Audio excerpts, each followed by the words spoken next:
everyone. I'm so excited to welcome you all to the first episode of Flavors of Fashion. Every part of the world has its traditions and cultures. The traditional outfits that were worn by the people of a specific community also play an important role in portraying the distinct culture of the country or state. In today's episode, I would like to start with my motherland, India, which has a great diversity in terms of fashion and culture. The clothing in India also incorporates a wide variety of Indian embroidery, prints, handwork, embellishments, and styles of wearing clothes. I would like to start this episode from the land where Mahatma Gandhi was born. Yes, that's right. We're going to showcase the flavors of fashion from Gujarat. Bright colors are the very soul of India, and it is no exception when it comes to Gujarat. Gujarat lies on India's west coast. Gujaratis have a cultural heritage that can be traced back to a civilization that existed 3,000 years ago. Can you believe it? Signs of this include an ancient bead factory discovered at an archaeological site at Lothal. Vibrant, colorful, mesmerizing is what comes to my mind when you think of Gujarat. While growing up, I had a lot of Gujarati friends. I used to admire their impeccable style, vibrant, colorful outfits and intricate embroideries and elaborately designed mirror works. Traditionally, Gujarati men wear the dhoti accompanied by a shirt and coat tied with strings. This clothing is adaptive to the hot and warm climate of the state. Women wear the sari or choli. Who better than a person from the state itself would be apt to tell us more about Gujarati fashion? Let's welcome Anjali, who has graciously accepted to be part of this show. Hello Anjali, welcome to the show. Hi Prasanna, thank you for having me on the show today. So, could you tell us briefly about yourself to the viewers? Absolutely. Well, first of all, namaste. I'm Anjali and I have got two wonderful boys. I have been living in the Los Angeles for close to 20 years now. But I'm originally from the state of Gujarat, which is on the western side of India, and Gujarat shares its border with Rajasthan to the north and Maharashtra to the south. I am a very avid reader, travel enthusiast, and I love to cook various dishes and share that with my friends and family. Gujus are known for that. Oh yeah, love your food. Love for food. Yes. That's wonderful.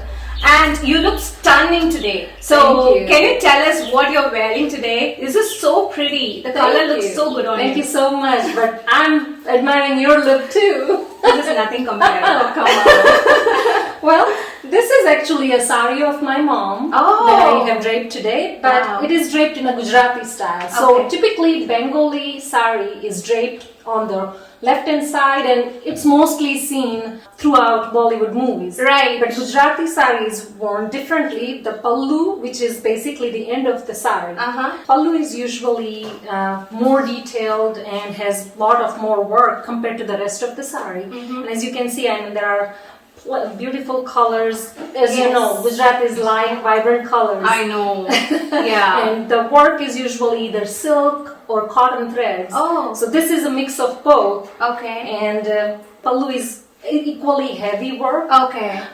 Again, just because the way it is draped. And I should tell you this, even until today, 9 out of 10 brides in South India, for their wedding reception, they wear their sari in this style. Oh, really? Yeah, we drape in a Gujarati fashion. Oh, I didn't know that. Yeah, it's very popular back in South India. Oh, wow, okay. Something I'm learning. Yes. Okay. So, Anjali, can you tell us a little bit about the traditional outfits of Gujarat? Absolutely. Young girls used to wear chanya choli with dupatta, which is basically a long skirt, a blouse, and a plain piece of cloth, which was dupatta or odni. Okay. Then women would wear saris draped in the same fashion, Gujarati style. And young boys typically wore kediyu and chorno. I know it probably you have never heard about that. So what is kediyu? Kediyu is basically a frock style top which has frills at the bottom. Okay. And it covers the torso of a man. Is that what they wear for Daria? Yes. Right. Lot of youth youngsters like to wear that. So that's the kediyu. And chorno, which is basically a loose cotton pant. Okay. But it looks like stitched dhoti. Oh, okay. Right. Okay. So young kids wear this, but men typically either wear the same outfit, keryu and chorno, or sometimes they wear loose cotton kurta with dhoti. Dhoti. Okay. Men also sometimes wear fento. What is that? Good question. Fento is actually a turban, a headdress. Okay.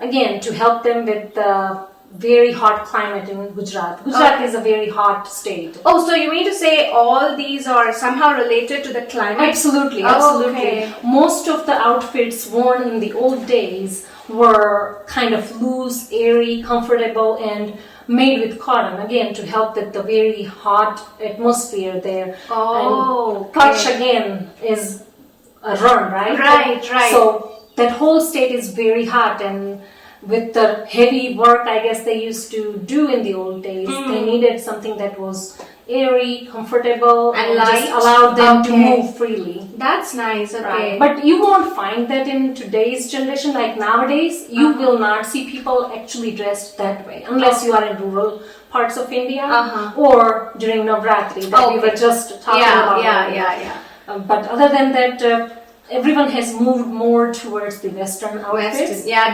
that's my next question. Oh, okay. So, when we talk about Western influence, right? So, how is the younger generation of Gujarat today? Do they still fancy wearing traditional outfits, or there's like a lot of Western influence? There is actually what I guess they have done is they definitely have moved more towards Western outfits, but they're trying to incorporate that ethnic touch to it, whether it be by their jumkis for girls or a bag, or for guys, sometimes they try to wear a sleeveless, I guess, coat or something that has handwork and all that. So they're making it a fusion outfit. Okay. Right. But on a day-to-day wear, I would say they have more moved on to Western outfits. So boys and guys wear typically pants and shirts, etc. Right. While women either wear pant and top or salwar kameez. It's beautiful. It's colorful. Yes. People are dressed in vibrant colored chaniya cholis. Yes. And jabba, and it's just. I love going to Garba just to see, people dressed in their traditional outfits. I miss that time. So beautiful. I know. Hopefully this year we'll celebrate again. Hopefully. Let's see. Yeah. Weddings are something very close to women's heart, right? So we look forward to different outfits and jewelry and all that. Absolutely. So could you tell us like how Gujarati weddings are like, in particular how your wedding was like and your various outfits and their significance? Definitely. Those are some beautiful memories that you're taking me down the path, So my wedding took place in a palace in Bhavnagar. Where was that? Bhavnagar. Okay. Which is again a city in Gujarat. And my husband Neeraj and I got married there. Nice. Typically, Gujarati bride wears two different outfits, or two different saris, which has very deep meaning to it. So one of them is panetar, which is a white or cream colored sari that sometimes has red border too, and it basically signifies the young bride's purity and innocence. Oh, right. Okay. And then on top of that panetar, a bride also wears garcholu, which is either deep red or maroon in color, and that has golden squares with bandhani designs. And sometimes it also will have figures to basically depict the various wedding ceremonies. Wow. So that garcholu, which typically is a gift to bride from groom's side family. So bride generally would wear panetar first, and then on top of that garcholu, kind of showing that I am today onwards going to honor my parental side family and my new family. I will walk hand in hand, and their pride, their respect is now mine. Okay, that's awesome. Right. So is it worn like the same style, or? It is definitely worn in the same exact fashion, Gujarati way. Panetar white sari goes first, and then the garcholu typically it doesn't go full way. What happens is the pleats is where we start. The garcholu starts with pleat and then goes around and we drape it on top of the panetar. Oh, that's awesome. That's good to know. I've never heard about this. If you ever get a chance to attend Gujarati wedding, I think you will love it. Yes, I'm sure. So Anjali, I've read that jewelry making is a traditional handicraft in Gujarat, and also it's famous for the silver jewelry, right? Right. So can you tell us more about that? Absolutely. So as you mentioned, Gujarat is very famous for its beautiful, intricate design jewelries that are either made from silver or oxidized metal, which usually has different beads, or sometimes they are set with precious stones, etc. So today I have brought with me a couple of things, but I will start with this beautiful jutis that I have. It has different color thread works along with the jari work that you see on the side. It has got the metal clasp. Wow. That kind of allows you to tie there's a string that ties it. Right. Okay. That's so pretty. These are jutis from Gujarat, very ethnic. I know, it's so pretty. I love it. I'm going to snatch it away from you. All yours. Anytime, you know that. And these are the oxidized jhumpis that I love. Which has got, again, different colored beads and all that. So the beadwork also go back in time, right? Yeah. Right, yes. Very famous for beadwork. Very famous for beadwork, mirror work and all that. Okay. Yes. That's nice. And I've got here a couple of other oxidized jewelries. This is so pretty. That is, you won't believe how old is it? How old is it? At least 20 years old. Really? Yes. Wow. You're very good. Either you're very good in maintaining it, or it's this is really I think the quality is the quality good, I is would really say. good. I won't be able to take the credit. This is so pretty. But let me show you something that is really lovely. I love this. These are just basic earrings. I mean, you don't have to have this, but what this side piece is, after putting your earring on, you kind of can, tie this to your hair loosely, and it gives that complete authentic look. And if you really are not into that, then it easily comes off. You remove this part and it's just a plain earring. Wow, that's so pretty. Yeah, I love it. Yeah. Now, I have something else to share with you too. This is a shawl that is actually it's all handwork. Wow. The thread work is all done by hand, and just look at it, how neat it is. How machining neat, probably can't get this perfect, right? So pretty. That's one of my favorite shawl that I have kept around. I know, it's so beautiful. It's so beautiful. Is it wool or what is it? It is a mix of wool and cotton. Cotton, okay. Right, because Gujarat does not get as cold. Right. So this is more, if it does, it's kind of fair on some nights. So it's not heavily required to have some warm clothes. This is just more, I guess, for that fashion, yeah. Fashion, guys. Okay. Yes. We women, go hand in hand. Yes. And this is the bag that again is all this is so thread work. pretty. Yeah. And you will see a lot of youth in India, the girls, wearing all Western outfits. Yes. But this one bag just brings that whole thing together. I love that style, the fusion, right? Yeah, and I love it too. So, and see how nicely the thread and the beads and all that goes. So, yeah.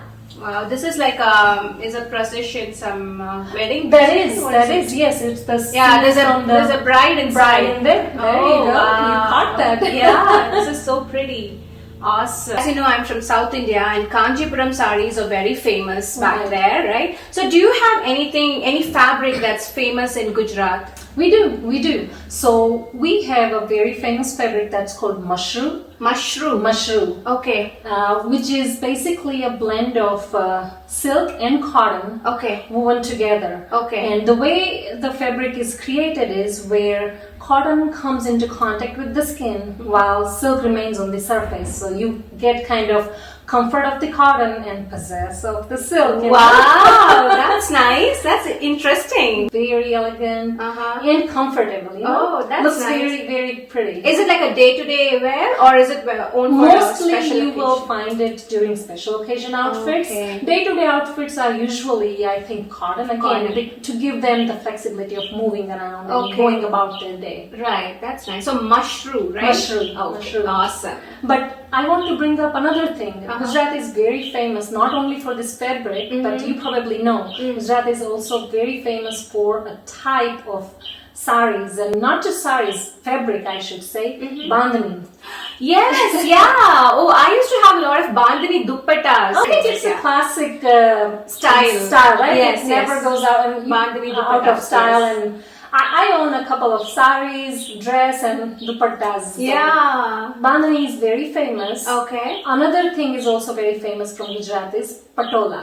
Patola. Okay. Patola. It is from the city of Patan in Gujarat. Okay. So the way again it's created, just with the thread work, how they are intricate and all that, it's just mind blowing. Oh, really? I just and again, most of the time in the old days, patolas weren't owned by everybody. It kind of was a very expensive piece of sari. Okay. So only the rich had it, and then of course they would get handed down, to the next generation and so forth.